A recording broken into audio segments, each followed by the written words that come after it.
Janasena party ఎమ్మెల్యేపై ఉద్దేశపూర్వకంగానే అవినీతి ఆరోపణలు చేస్తున్నారని ఉంగుటూరు ఎమ్మెల్యే పచ్చమట్ల ధర్మరాజు అన్నారు. గడిచిన ఎమ్మెల్యేగా ప్రతినిత్యం ప్రజల మధ్యలో ఉంటూ పల్లె పల్లెన జనసేన కార్యక్రమాన్ని నిర్వహిస్తున్నామన్నారు. 80 గ్రామ పంచాయతీల్లో ఈ కార్యక్రమం పూర్తయిందన్నారు.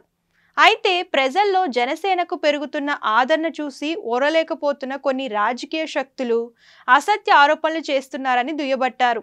జనసేన పార్టీ అధినేత పవన్ కళ్యాణ్ ఆశయ సాధన కోసమే ప్రజా జీవితంలో ఉన్నామని, అవినీతి సొమ్ముకు ఆశపడి కాదంటున్న ఎమ్మెల్యే ధర్మరాజుతో మా ప్రతినిధి Srinivas face to face. Janasena party అధినేత రాష్ట్ర ఉప ముఖ్యమంత్రి పవన్ కళ్యాణ్ ఆదేశాలుగా పవన్ కళ్యాణ్ విజన్ ని ప్రజలకు మరింత విస్తృతంగా తీసుకెళ్లారు. చంద్రబాబు ఆలోచన విధానాన్ని, దార్శనికతను ప్రజలకు స్పష్టంగా తెలియజేసేందుకు గ్రామీణ ప్రాంతంలో రాష్ట్రంలో ఎక్కడ ఏ ఎమ్మెల్యే చేయని విధంగా ప్రజల వద్దకు నేరుగా చేరుకుని ఆ సమస్యలు తెలుస్తున్నారు. నేటికి 80 గ్రామాలకు పూర్తిగా వస్తున్నాయి. 3 నియోజకవర్గం పూర్తిగా తిరిగారు. అసలు ఈ కార్యక్రమం ఎందుకు చేపట్టారు? ఈ కార్యక్రమం ముఖ్య ఉద్దేశం ఏంటి? ఏ లక్ష్యాలతో ముందుకు సాగుతున్నారు అనేది ఎమ్మెల్యే మనతో పాటు ఉన్నారు. ఆయన అడిగారు. ధర్మరాజు గారు, ప్రధానంగా మీరు ఈ కార్యక్రమం ఎందుకు చేపట్టారు? మాకంతా కూడా గ్రామాలు ఇక్కడ ఉంగుటూరు నియోజకవర్గం అనేటప్పటికి మొత్తం అన్ని కూడా గ్రామాల వాతావరణం. గ్రామాల్లో ఏంటంటే అధికారులు అందరూ కూడా కొంచెం వాళ్ళు ఎక్కడికైనా రావాలంటే కొంచెం ఇబ్బందికరంగా ఉండేది. వాళ్ళందరూ రకరకాల ఇష్యూస్ వీళ్ళందరూ కూడా చెప్పినా మేము గ్రీవెన్స్ ఇవన్నీ కూడా పెట్టాం. అట్లా రకరకాల ఇష్యూస్ చెప్తాం. మేమే స్వయంగా వెళ్ళి ఆ గ్రామాల్లో అసలు పరిస్థితి ఎలా ఉన్నాయి, మేము కూడా ఈ సంవత్సరం కాలంలో ఏం చేసాం, అక్కడ ఇంకా రాబోయే కాలంలో అంటే విజన్ 2047 నిమిత్తం మనం ప్లాన్ చేసుకున్నది స్వయంగా చూసి ఆ టీం అంతటితో కూడా ఆ గ్రామంలోకి వెళ్ళి అధికారులతో వెళ్ళి కూడా సమస్యలు అన్నింటిని కూడా నోట్ చేసుకుంటాం. అలాగే దాని ద్వారా అక్కడ అంటే చిన్న చిన్న సమస్యలు అన్నింటిని కూడా ఇమీడియట్ గా అక్కడ చాలా మటుకు అంటే 50% వరకు కూడా అక్కడే పరిష్కారం అయ్యే సమస్యలు చాలా మటుకు తీసుకొస్తాం. ఏదైతే దీర్ఘకాలంగా ఉంటాయో దాన్ని ఒక యాక్షన్ ప్లాన్ తయారు చేసుకుంటారు. నేను త్వరలోనే ప్రతి గ్రామాన్ని కూడా పూర్తి స్థాయిలో మేము ఎప్పటికల్లా తీర్చిదిద్దగలం అనే మెసేజ్ కూడా. మీరు ఎన్నికల సమయంలో 80 గ్రామాలు పూర్తిగా ఇప్పుడు 80 గ్రామాలు అప్పటికి ఇప్పటికి మీ పరిపాలన కాలం సాధించిన మార్పు ఏం కనిపించింది?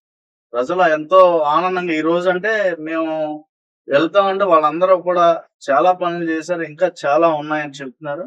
ఆ పనులన్నింటినీ కూడా మేము నోట్ చేసుకుంటున్నాం. ప్రతి దాన్ని కూడా నోట్ చేసుకుని దాన్ని తర్వాత కూడా ఏదైతే మాకు విజన్ 2047 టీం ఉందో వాళ్ళందరూ కూడా దాన్ని ఏదైతే వాళ్ళు వినతి పత్రాలు వచ్చాయో వాటిలన్నింటినీ కూడా పూర్తిగా పరిశీలించి అర్హత ఉన్న ప్రతి ఒక్కరికి కూడా లబ్ధి చేకూరేటట్టు అంటే మేము ఫాలో చేసి మళ్ళీ అలా కూడా చెప్పు దాని ద్వారా వాళ్ళు పూర్తిగా సాటిస్ఫై అవుతున్నారు అందరూ. సరే, భౌగోళికంగా ఒక ప్రాంతం మెట్ట ప్రాంతం, మరో ప్రాంతం ఆక్వా కల్చర్, ఈ రెండు సమన్వయం ఎలా జరుగుతుంది? అక్కడ ఉన్న ప్రాంతాల్లో ప్రధానంగా మీకు దృష్టికి వచ్చే సమస్యలు? మాకు ఇక్కడ వచ్చేటప్పటికి మనం పూర్తిగా ఉంగుటూరు నియోజకవర్గం ఒక మెట్ట ప్రాంతంతో అంటే మనకి హార్టికల్చర్ ఉంటుంది. అదంతా కూడా మొక్క తోటలు అన్ని ఉంటాయి. ఒక పక్కన కొల్లేరు ఆనుకుని ఉండటం వల్ల కొల్లేరు ప్రాంతంలో ఆక్వా కల్చర్ జరుగుతూ ఉంటుంది. ఇంకో పక్కన పేడే ఉంది, మనకి వరి ఎక్కువ పండిస్తూ ఉంటారు. అంటే వరి ధాన్యం కూడా మన ఏలూరు జిల్లాలోనే అధికంగా పండే కాన్స్టిట్యూన్సీ ఉంగుటూరు నియోజకవర్గం.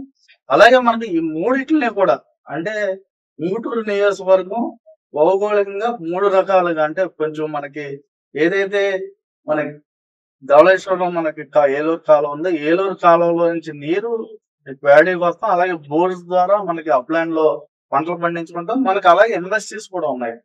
ఆ ఇండస్ట్రీస్ కూడా చాలా వచ్చినాయి. కాకపోతే ఇప్పుడు ఎకో సెన్సిటివ్ జోన్ కింద రావడం వల్ల కొన్ని పరిశ్రమలు కూడా తగ్గినాయి. దాన్ని కూడా త్వరలో మార్చి అన్నిటిని కూడా చేసి పరిశ్రమలు కూడా ఇంకా వచ్చేటట్టు చేయడం అంటే ఈ అన్నింటిని కూడా టూరిజం కూడా పెంచేటట్టు అంటే కొల్లేరులో టూరిజాన్ని అలాగే పర్యావరణాన్ని రక్షిస్తూ కొల్లేరును కూడా కాపాడుతూ మనకి అక్కడ వచ్చే అంటే అక్కడ ఉన్న కొల్లేరు ప్రజలకు కూడా జీవనోపాధి పోకుండా వాళ్ళకి అనేక మార్గాలను వాటిని కూడా మనం చేస్తున్నాం. అంటే మన ఉంగుటూరు నియోజకవర్గాన్ని స్వయంగా అంటే పూర్తి స్థాయిలో ఏదైతే మనకి ఒక విజన్ ఉన్న మన ముఖ్యమంత్రి నారా చంద్రబాబు నాయుడు గారు, మన ఉప ముఖ్యమంత్రి పవన్ కళ్యాణ్ గారి ఆధ్వర్యంలో ఈ ఉంగుటూరు నియోజకవర్గాన్ని పూర్తి స్థాయిలో అంటే ఒక ప్రక్షాళన అంటే కాలువలన్నిటిని కూడా ఎవరైతే ఆక్యుపై చేసుకున్నారో ఆ కాలువలను కానీ డ్రైన్లు కానీ అన్నిటిని కూడా పూర్తి స్థాయిలో మనం చేయటం వల్ల ప్రక్షాళన చేయటం వల్ల సాగునీరుకి కానీ మంచినీరుకి కానీ ఎటువంటి ఇబ్బందులు లేకుండా అంటే ఈ రోజు నేను స్వయంగా వెళ్ళి చూస్తున్నాం. వాళ్ళకి ఎవరికి ఇబ్బంది లేకుండా మేము చేయగలుగుతున్నాం. అలా చేసుకుంటూ వెళ్తే ఈ రోజు స్కూల్స్ కూడా చూస్తున్నాం. అంటే గతంలో ఆ కార్యక్రమాలు చేయని విధంగా మేము ఈ రోజు నేను ఆ డిస్ట్రిక్ట్ కి కూడా తీసుకెళ్ళాను. కలెక్టర్ గారి డిస్ట్రిక్ట్ కూడా తీసుకెళ్ళాం. వాటిలన్నిటిని కూడా ఒక ప్రయారిటీ ప్రకారం స్కూల్స్ డెవలప్మెంట్ చేస్తున్నాం. అలాగే హాస్పిటల్స్ కూడా మనకి ఎక్కడ అవసరం అవుతుంది అక్కడ కూడా మనం డెవలప్మెంట్ చేయడం జరుగుతుంది. అలాగే మాకు బెడ్ రిడన్ నుండి సదరన్ గురించి కూడా చాలా మంది మా డిస్ట్రిక్ట్ వచ్చి ఇబ్బంది పడుతున్నారు. వాళ్ళు కూడా మా కాన్స్టిట్యున్సీకి స్లాట్ లేకుండా ఎవరైతే జెన్యున్ గా ఉన్నారో మీరు ఐడెంటిఫై చేసి మా ఇక్కడ అంటే మేము ఎక్కడికి వెళ్ళాలన్నా సుమారుగా ఇల్లు 40 నుంచి 100 కిలోమీటర్లు సదరన్ సర్టిఫికేట్ గురించి వెళ్ళాల్సి వస్తుంది. అలా కాకుండా మా నియోజకవర్గంలో పెట్టాలనుకోవడం దానికి కూడా సానుకూలంగా స్పందించి త్వరలోనే మా దగ్గరికి ఆ టీమ్స్ కూడా పంపిస్తాను. అలాగే ప్రజలకు ఏదైతే ఇబ్బందులు ఉన్నాయో ఆ ఇబ్బందులన్నింటినీ కూడా పరిష్కారం చేసేటట్టు ఈ కూటమి ప్రభుత్వం ఇది ప్రజా ప్రభుత్వం ముందుగా ఉందని. ఎందుకంటే దానికి కూడా మీరు చూసుకోవచ్చు. ఎందుకంటే మన ముఖ్యమంత్రి నారా చంద్రబాబు నాయుడు గారి ఆధ్వర్యంలో గతంలో మనకి హైదరాబాద్ ని చూడొచ్చు. ఆ రోజున విజన్ 2020 అని ముందుకెళ్తే ఈ రోజున దాని ప్రతిఫలాలు మనం ఎలా ఉన్నాయో చూస్తున్నాం. అదే విజన్ తో 2047 దిశగా మనం ప్రయాణం చేస్తున్నాం. అంటే రాబోయే కాలంలో పూర్తి స్థాయిలో మన రాష్ట్రం అంతా కూడా అభివృద్ధి చెందుతుందని మీకు తెలియజేస్తాం. సార్ మీ పార్టీ అధినేత పవన్ కళ్యాణ్ గారు అధికారం రాకముందు కొల్లేరులో పర్యటన ఆ సమయంలో కొల్లేరు ప్రజలకు వాగ్దానం ఇచ్చారు. ఎక్కడా కొల్లేరుకి ఇబ్బంది లేకుండా కొల్లేరు ప్రాంత ప్రజలకు ఇబ్బంది లేకుండా అటు చెరువులకు ఇబ్బంది లేకుండా చేస్తున్నారు. ఇప్పుడు అది సాధ్యం అంటారా? అదే మాట మీద ఉన్నారు. కొల్లేరుకి ఇబ్బంది లేకుండా అలాగే పర్యావరణానికి కూడా ఇబ్బంది లేకుండా పూర్తి స్థాయిలో మొన్న మనకి సిఇసి సెంట్రల్ ఎన్క్వైరీ కమిటీ కూడా వచ్చింది. అది కూడా మన ఉప ముఖ్యమంత్రి పవన్ కళ్యాణ్ గారు పూర్తిగా అంటే దాన్ని అధ్యయనం చేసి కింద ఇక్కడ ఉన్న ప్రజల యొక్క నిర్ణయాన్ని కూడా తెలుసుకోమని ఆ కమిటీ వచ్చింది. అలాగే సుప్రీం కోర్టులో కూడా ఇది ఉన్న వల్ల కోర్టుకు కూడా అంటే ఇక్కడ ఉన్న వాస్తవాన్ని తెలియజేసి దానికి అనుకూలంగా వాళ్ళ తీర్పు కూడా ఇలా ప్రజలు ఉన్నారు, ప్రజలకు కూడా జీవనోపాధి అలాగే కొల్లేరును కూడా పూర్తిగా సర్వే చేసి ఎవరికి ఇబ్బంది లేకుండా చేసేటట్టు ప్రణాళిక ప్రకారం విజన్ ప్రకారం ముందుకెళ్తున్నారు. సార్ ధర్మరాజారెడ్డికి పూర్తిగా ధర్మదాతలు ఉండేది. ఎందుకు మీ మీద పదే పదే అవినీతి మార్పులు చేసిన ఆరోపణలు జరుగుతుంది. దాన్ని మీ పార్టీ గారు మీరు ఎందుకు బహిరంగంగా ఖండించండి? అంటే ఆరోపణల్లో మీరు ఎక్కడైనా సరే మేము దేనికైనా సరే ఏ ఆరోపణలు చేసినా వాస్తవం తెలుసుకొని చేస్తే బాగుంది. అంటే మేము ఈ రోజున ప్రతి క్షేత్ర స్థాయిలో ప్రతి దానికి వెళ్ళటం వల్ల ఏదో రకంగా ఇబ్బంది పడతామేమో అన్న ఉద్దేశంతో తప్ప మీరు అవన్నీ చూస్తా ఉంటే మీకే అర్థం అవుతుంది. వాళ్ళు ఏదో అపోహలు పోయి మా లక్ష్యాన్ని ఎవరిలో కూడా వేరే మార్గం మళ్లించలేరు. మాది ఒకటే, ఇక్కడ ఉన్న రోడ్లలో మేము గుడ్ మార్నింగ్ సీఎం అని చేసి గుడ్ మార్నింగ్ సీఎం రోడ్లు బాగోలేదని చేసాం. దానికి ప్రతిఫలంగా ఈ రోజు మీరు రోడ్లు చూడండి, రోడ్లు చేస్తున్నాం. మేము ఈ రోజు జగనన్న కాలనీలు పేదల కన్నీళ్ళు అనే కార్యక్రమం చేసాం. వాళ్ళకు కూడా ప్రతి కాలనీలో కూడా రోడ్లు అలాగే కరెంట్ వచ్చేటట్టు వాటిలన్నిటిని కూడా శాంక్షన్ చేయించాం. మేము అలాగే వరి రైతుల గురించి కూడా మేము అక్కడ ధర్నా చేసాం ఆ రోజు. ఎందుకంటే మార్చర్ అని అలాగే రకరకాల ట్రాన్స్పోర్ట్ అని సంచులని అన్ని ఇబ్బందులు పెడుతున్నారు. ఈ రోజు చూస్తున్నారు అంటే గత ప్రభుత్వం 1600 కోట్లు బాకీలు రైతులు పెట్టి వెళ్ళిపోతే ఈ రోజు మనం ఆ బాకీ 1600 కోట్లు తీర్చి మళ్ళీ 48 గంటల్లోనే రైతులకి జమ చేయడం. అలాగే ఇక్కడ మేము కూడా క్షేత్రస్థాయిలో ఎక్కడ ఏది కావాల్సిన ఆ గ్రామ ప్రజల నిర్ణయాన్ని అంటే వేరే వాళ్ళకి ఎవరికి తావు లేకుండా ఇక్కడ కూడా పార్టీలకు కానీ ఇంకోటి కానీ అతీతంగా మేము పూర్తి స్థాయిలో ఆ గ్రామాలను ఎలా అభివృద్ధి చేయాలి మనం ఏదైతే ముందు చెప్పామో ఆ నిర్ణయానికి ఒడిగా అందరినీ కలుపుకుని ముందుకెళ్తాం. అంటే కొంతమంది ఇబ్బంది పడే వ్యక్తులు ఇలా పరోక్షంగా ఏదో మా మీద నిందలేస్తే ఇంకెక్కడికి కదలరు, వీళ్ళు డైవర్ట్ చేయాలనే ఉద్దేశంతో తప్ప మాకైతే అలాంటి చేయవలసిన అవసరం లేదు. నేను ఏదైతే మానవ సేవ మాధవ సేవ అని నేను బాగా నమ్మి ముందుకు వచ్చినండి. అంతే తప్ప ఎవరిని కూడా ఎక్కడైనా సరే వాళ్ళు ఆధారాలతో నిరూపిస్తే దేనికైనా నేను సిద్ధంగా ఉండడం మనకి వాళ్ళు. అంతే తప్ప ఎక్కడ లేనిపోయిన దాన్ని చేస్తే ఒక ఏనుగలుగుతా ఉంటే కుక్కలు మురుక్కున్నా ఉంటాయి. వాటిలన్నిటిని కూడా మనం పట్టించుకోవాల్సిన పని లేదు. నేను దాన్ని కూడా అధిష్టానం దృష్టికి కూడా తీసుకెళ్లి వాళ్ళని కూడా ఇక్కడ క్షేత్రస్థాయిలో తెలుసుకోమని చెప్పి మనం అన్ని కూడా, ఎందుకంటే ఇలాంటి ముందు ఎవరైనా సరే నేను డైరెక్ట్ గా స్వయంగా ఈ రోజు వెళ్తున్నాం మైక్ ఇచ్చి మీకు తెలిసింది ఏదైనా సరే అడగమని చెప్తున్నాను. ఎక్కడైనా ఏ ప్రజలైనా మన గురించి ఇబ్బంది ఉందేమో అంతే తప్ప నేను ఎక్కడ పరదాలమయ్యానో లేదా ఒక రూమ్ లోనో ఎక్కడ ఏ మీటింగ్ పెడతలే. నేను డైరెక్ట్ గా ప్రజల్లోనే ఉండి ప్రజలకు కూడా మైక్ ఇచ్చి ఎన్ని గ్రామాలు తిరిగాము అంటే సుమారుగా ఈ రోజుకి 82 గ్రామాల దాకా తిరిగి ఇంకా రేపటితో ఈ కార్యక్రమం పూర్తి అవుతుంది.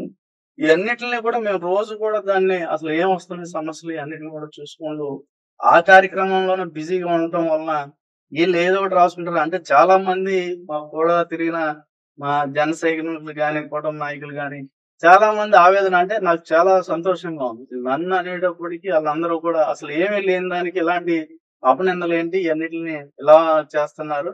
అంటే మన లక్ష్యం ఒకటే, మన ఈ నియోజకవర్గానికి అన్నిటికన్నా రాష్ట్రం ముందుంచాలని ఒక ధ్యేయంతో ముందుకు నడుస్తున్నాం. దాన్ని ఎట్టి పరిస్థితుల్లో కూడా ఎన్ని రకాలుగా విమర్శించినా, ఎన్ని అపవాదులు మా మీద మోపినా మా లక్ష్యాన్ని మటుకి చేస్తాం. ఈ నియోజకవర్గాన్ని అన్ని విధాలుగా అభివృద్ధి చేసి ఎప్పుడూ లేనట్టు అంటే గతంలో ఏ ఎమ్మెల్యే కూడా చేయలేనట్టు నేను రోడ్లు అన్నిటిని కూడా ఈ ఉంటూరు రోడ్లు చేసాం. అలాగే మంచినీటి సరఫరా కూడా సొంతంగా నేను ఇప్పటికీ వాటర్ నేను ఎలక్షన్ ముందు కూడా వాటర్ ట్యాంకులతో నీళ్లు పంపించడం జరిగింది. అలాగే ఆర్ఓ ప్లాంట్ ద్వారా కూడా ఈ రోజు కూడా 10-15 వేల లీటర్లు అంటే దగ్గర దగ్గర 10 గ్రామాల ప్రజలు నా దగ్గర వాటర్ కూడా పట్టుకెళ్తా ఉంటారు. అలాగే పాదచారులకు కూడా ఏదైతే మన ద్వారకా తిరుమల చిన్న తిరుపతి వెళ్తామో చిన్న తిరుపతి వెళ్ళే భక్తులు కూడా ఆ రోజున ఎవరైతే కింద ఉన్న బిలో మిడిల్ క్లాస్ ఉంటారు అంటే ఏమీ లేని వాళ్ళకి కూడా మేము అక్కడ నిత్యాన్నదా అంటే 24 hours కూడా ఎవరు ఏ టైంలో వాళ్ళకి పెట్టేటట్టు ఉంటుంది. అందరూ కూడా చాలా సాటిస్ఫై వాళ్ళందరూ ఆశీస్సులతోనే మేము ఈ రోజు ఇలా ఉన్నాం. కాకపోతే ఎవరిలో ఒకళ్ళు రకరకాలుగా ఎక్కడ లేని అన్ని కూడా అంటే మనకు తెలియని కూడా నేను అందులో వచ్చి ఏమన్నా జరుగుతుందేమో అని మళ్ళీ నేను ఎంక్వైరీ చేసుకునే పరిస్థితి ఉంది. అవన్నిటిని కూడా చూసా ఎక్కడా కూడా ఎటువంటి లేవు. ఏ అన్నా సరే మీ దృష్టికి వస్తే డైరెక్ట్ గా నన్నే అడగచ్చు. డైరెక్ట్ గా మీరు ఏది అడిగినా సరే సమాధానం చెప్తానికి నేను రెడీగా ఉన్నాను. ఎందుకంటే అందరినీ కూడా ఇక్కడ అభివృద్ధి చెంది పూర్తి స్థాయిలో చూడాలనే ఉద్దేశం నా వంతుగా అంటే నాదే నేను ఖర్చు పెట్టగలను కానీ నాకు ఎదరవాళ్ళ సొమ్ము నాకు అవసరం లేదు. దాన్ని వాళ్ళే ఆత్మ పరిశీలన చేసుకోవాలి. ఎందుకంటే అలాగా ఏదో రాజకీయం గురించి తప్ప ఇక్కడ అభివృద్ధి గురించి ఎవరో చెప్పేవాళ్ళు లేరు. పలానా అభివృద్ధి చెందలేదు చేయమని ఏదైనా ఇంటర్వ్యూలో చెప్తే బాగుంది, మన వల్ల అవ్వలేదని దాన్ని చేయడానికి కూడా మేము సిద్ధంగా ఉండి ముందుకెళ్తాం. అలాంటి అనేక కార్యక్రమాలు మేము తీసుకుంటాం. ఎందుకంటే మీ ద్వారా కూడా నేను ఒకటే ప్రజలందరికీ కూడా తెలియజేస్తాను, ఏదైనా సరే ఈ నియోజకవర్గంలో మనం డెవలప్మెంట్ చేయాలంటే ఎలా వెళ్ళాలి, ఏం చేయాలి, నన్ను ఏం చేయమంటారు, ఏం చెప్పినా నేను సిద్ధంగా ఉండి నా వంతు కూడా నేను అందులో కలిపి చేసుకెళ్తానికి నేను ఎప్పుడు సిద్ధంగా ఉన్నా. అంతే తప్ప నేను పోయిన అసత్య ప్రసారాలు చేయొద్దని మీ ద్వారా కోరుకున్నాను. అదే మానవ సేవే మాధవ సేవ అనే లక్ష్యంతో వచ్చారు. పూర్తిగా కూడా ధార్మిక ఆధ్యాత్మిక భావంతో అనేక సేవా కార్యక్రమాలు చేసి ప్రజా సేవ చేయాలనే ఆలోచనతో ఉంగుటూరు రీజన్ అభివృద్ధి కోసం ప్రజాస్వామ్యంలో ఒక రాజకీయాల్లో అడుగు పెట్టడం జరిగింది. పూర్తిగా కూడా నా డబ్బుతో రాజకీయం చేసే తప్ప ఎక్కడ అవినీతి మరకలు నాకు లేవు. అభివృద్ధిని ఓరవలేక ఇతరత్ర రాజకీయ పక్షాలు తమ పబ్బం గడుపుకునేందుకు లేనిపోని ఆరోపణలు చేస్తున్నారు. దీనిపై జనసేన పార్టీ కార్యకర్తలు స్పందించిన తీరు ఎంతో ఆనందంగా ఉంది. అదేవిధంగా నియోజకవర్గాన్ని రాష్ట్రంలోనే అగ్రగామిగా తీర్చిదిద్దేందుకు ఏదైతే మొదలు పెట్టామో పల్లెబాట సత్ఫలితాలు ఇస్తుంది. భవిష్యత్ కాలంలో ఖచ్చితంగా ఉంగుటూరు నియోజకవర్గం రాష్ట్రంలోనే ది బెస్ట్ గా ఉండే విధంగా ప్రయత్నం చేస్తానని ధర్మరాజు మనతో చెప్పారు. ఇది ప్రస్తుతం పశ్చిమ గోదావరి జిల్లాలోనే రాజకీయ